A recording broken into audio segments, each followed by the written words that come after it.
Il a fait une très longue déclaration, Kylian Mbappé, sur cela. Alors l'UEFA a ouvert une enquête. De nombreuses stars du football se sont solidarisées avec Vinicius, et pas seulement dans son club, bien sûr, au dehors, on va y venir à toutes ces déclarations qu'il y a eu en sa faveur.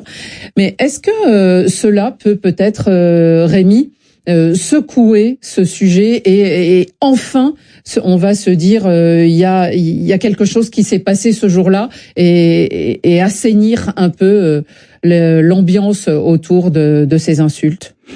Le problème, c'est qu'on en parle depuis, et puis il y a toujours cette indignation, mais les sanctions sont où? Non, mais alors Rémi, il y a une enquête qui a été ouverte par l'UEFA, je viens de le dire, mais en plus, le club aussi, lui, enquête le Benfica contre des supporters aussi, qui ont fait des gestes qui ont été filmés. Mais surtout, on se disait souvent, quand on parle de ce sujet dans l'émission, il faudrait qu'il y ait une grande compétition, un grand club, une grande réaction et des stars. Et là, on a tout ça. On a ça parce que, et surtout, comme vous avez parlé de l'arbitre français, qui a quand même eu à arrêter ce match-là, d'autant plus qu'il faut savoir également que aujourd'hui, quand je vois des gens ne pas considérer cela, vous ne pouvez pas dire le roi Pelé représente le football. Et par la suite, vous allez au stade pour insulter des hommes noirs.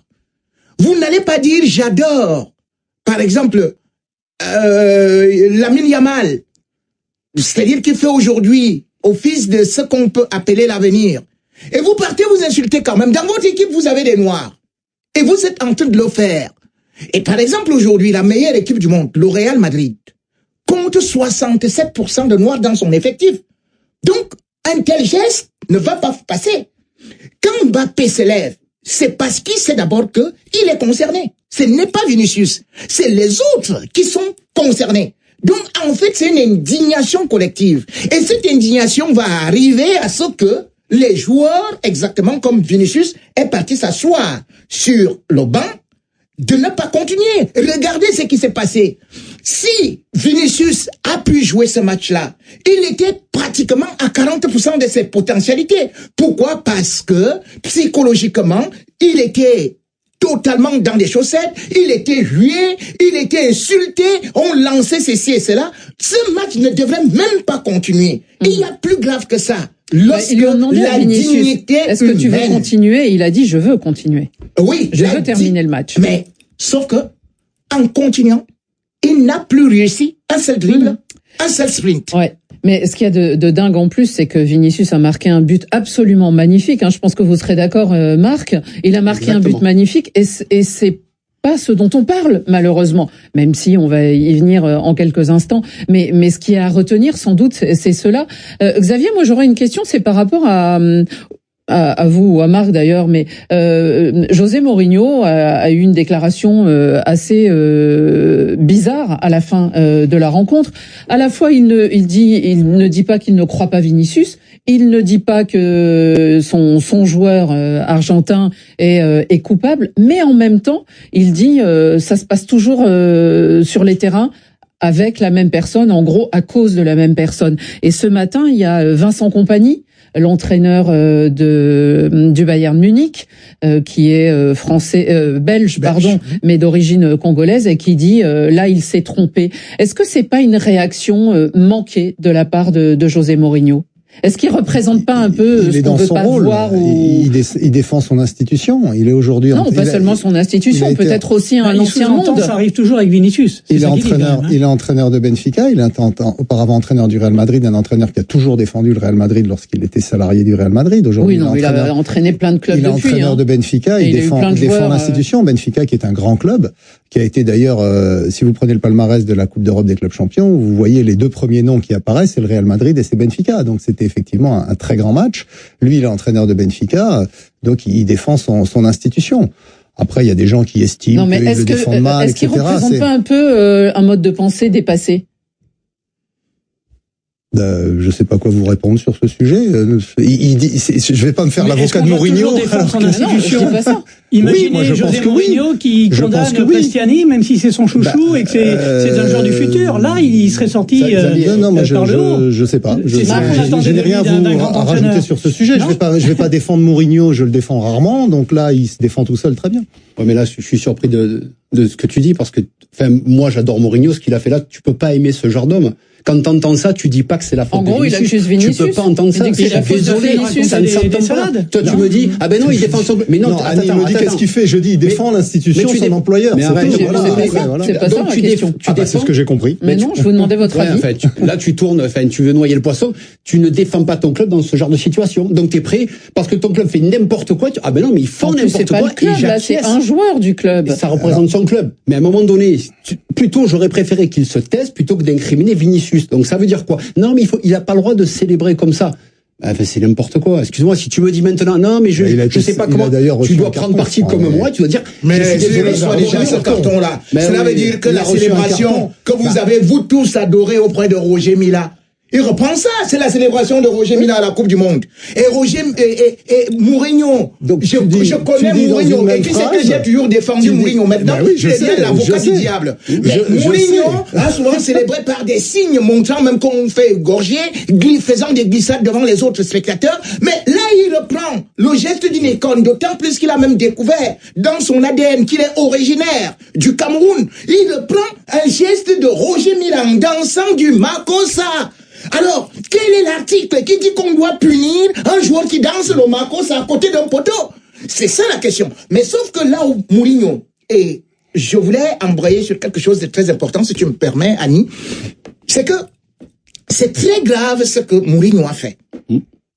Parce que il a révélé que le club Benfica, la vedette là-bas, la légende, c'est bel et bien Eusebio.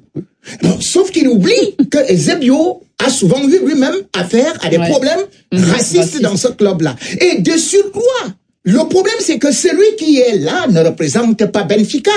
Et vient d'où? D'Argentine. Si on doit prendre donc le cas de l'Argentine, je vais dire aujourd'hui par exemple que quand vous regardez les clubs d'Amérique latine, exactement c'est comme les clubs français. La France assure son histoire. Vous allez voir des joueurs noirs dans l'équipe de France. Et vous n'allez pas voir les Français dire que non, on ne les veut pas et tout et tout. Ils applaudissent tous les Français. Mais maintenant, en Argentine, qu'est-ce qui se fait? Qu'est-ce qui se passe?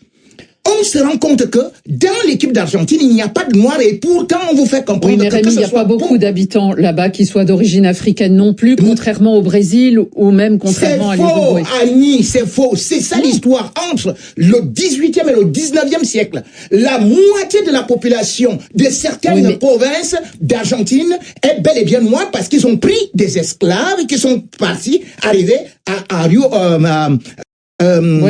voilà, à Buenos Aires. Donc, il sortait du Congo, il sortait d'Angola, il sortait de partout. Il y en a beaucoup qui sont partis justement et notamment vers le Brésil. La guerre, après, on appelle ça le système de dissémination. Les autres Africains ne sont pas partis ailleurs. Rémi, il y a un fait, c'est que il n'y a pas de noirs dans l'équipe nationale d'Argentine, mais ça veut pas dire non plus que les Argentins soient... mais parce que on voit quand même que de plus en plus, quand ils font des gestes, on me dit que la célébration, vous avez vu leur entraîneur qui faisait des choses comme ça. Cette semaine, on a parlé du passif argentin et notamment avec l'équipe de France quand ils ont dit qu'ils étaient tous d'Angola. Frédéric, moi j'aurais voulu juste revenir sur une chose, c'est les propos de Kylian Mbappé qui a fait une déclaration assez puissante en sortant de cela, en disant, il dit d'ailleurs Vinicius continue à danser et puis il dit aussi que ce joueur ne devrait pas pouvoir jouer la Ligue des Champions. Parce que ça peut servir d'exemple aussi pour les jeunes qu'on prenne une position contre le racisme à l'occasion de ce match. Et puis on a aussi des propos de Lilian Thuram qui sont très très puissants aussi. Oui, l'ancien défenseur de l'équipe de France qui a pris la parole effectivement en nous expliquant, on retombe encore toujours dans ces mécanismes où c'est l'inversement, la preuve inversée, c'est ça, où c'est la victime. Pourquoi c'est la victime, là, c'est Vinicius qui est remis en cause. Kylian Mbappé et Lilian Thuram qui dit, qu'est-ce qu'il vous faut de plus? Vous avez Vinicius qui se fait insulter, il y a Kylian Mbappé qui est à côté, qui a tout entendu, ça ne vous suffit pas, et c'est eux qui sont stigmatisés finalement à l'arrivée.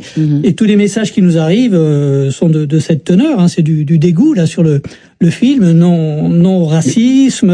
Mourinho était un de mes entraîneurs préférés, dit Abderrahmane Abbassi, mais maintenant il n'en fait plus partie. José est un imposteur. Ce n'est pas un imposteur, c'est que en fait il a très mal agi parce que je ne peux pas aussi être un gars. C'est l'un des hommes qui a valorisé les joueurs africains. Oui, mais il a mal réagi à la suite du match. Malheureusement, il y a un proverbe africain qui dit que, parce que nous sommes justement à la période pascale et aussi au Ramadan, il y a un proverbe qui dit que n'oubliez pas que le diable fut d'abord un ange. Mais pour revenir à votre première question, malheureusement pour moi, il y a rien qui va changer. Parce qu'encore une fois, que ce soit FIFA, UEFA, rien n'avance. On va nous faire un rendez-vous, un meeting dans combien de temps? Pourquoi le lendemain on ne décide pas? Il faut quoi comme preuve? On a de la chance, c'est Kylian Mbappé, parce que si c'est un autre joueur, on l'écoute pas. Là, c'est un des meilleurs. Mais c'est ça qui est intéressant. Non, mais heureusement. Tout converge pour que théoriquement, ça ait plus d'écho. Oui, mais est-ce qu'il y aura un retour? Parce que ce genre de choses, on a déjà vu, ça s'est déjà passé avec lui, avec d'autres joueurs. Ça se passe. Alors, ce qu'ils oublient la plupart des supporters. Alors, parfois, c'était des supporters, alors que là, c'est un joueur quand même. Non, mais là, c'est un joueur. Mais encore une fois, dans le stade, on a vu, avec les téléphones aujourd'hui, c'est flagrant. C'est ça. On a certains supporters qui sont là et derrière, vous avez des mecs qui font des cris. Des cris d'animaux. Oui, ça a été enregistré. Donc, et le club enquête. Aujourd'hui, on voit tout. Il y a une enquête. Pourquoi il y aura des sanctions. Sur non, mais ça, il n'y a pas de problème. Je dis qu'aujourd'hui, quand Kylian Mbappé monte au créneau, il faut que le lendemain.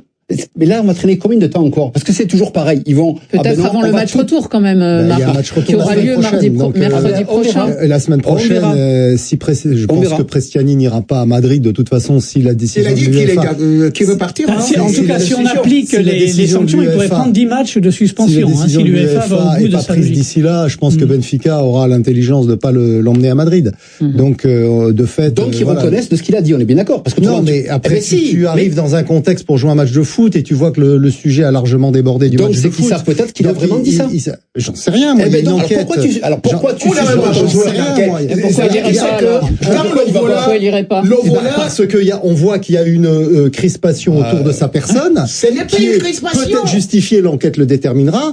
Peut-être qu'il n'est pas justifié, l'enquête le déterminera. Et à partir de ce moment-là, si on va à un match de football, et moi je souhaite et je regrette effectivement qu'on parle pas plus de football après un match comme celui-là, et notamment du très beau but de Vinicius, qui est, et c'est vrai, était superbe. Eh bien, si on veut avoir un bon match de football, c'est mieux qu'il y soit pas. Souvenez-vous, Annie, pendant la période Covid, il y avait eu un match comme ça au Parc des Princes, Ligue des Champions, PSG Başakşehir, les Turcs, avec l'entraîneur adjoint de Başakşehir, Achille Webo, l'arbitre assistant, le quatrième arbitre, en parlant, il s'agitait un peu trop sur son banc. 3-4 ans déjà, ça, ce genre de choses. Et le Montenegro avait été lâché, et là, les joueurs turcs avaient arrêté de jouer. Et personne n'était revenu. Les joueurs avaient fini par rentrer au vestiaire, et les Parisiens aussi. Neymar, lui aussi, par solidarité, avait dit mais comment ça non? Et hop, on avait fait signe, tout le monde était rentré. Le match n'avait jamais repris. À l'arrivée, l'arbitre avait été sanctionné, il n'avait pas pu reprendre, en tout cas pas pu arbitrer jusqu'à la fin de la saison. La seule chose qu'on puisse souhaiter, c'est que ça ne se reproduise pas, qu'on puisse enfin parler de football, de cette victoire du Real Madrid, donc qui recevra le Benfica la semaine prochaine avec un but d'avance. Et ça sera d'ailleurs une soirée football sur les antennes de RFI avec les matchs en direct, et que cela surtout serve de leçon à tout le monde. On continue dans Radio Foot International, on part dans le nord de la France.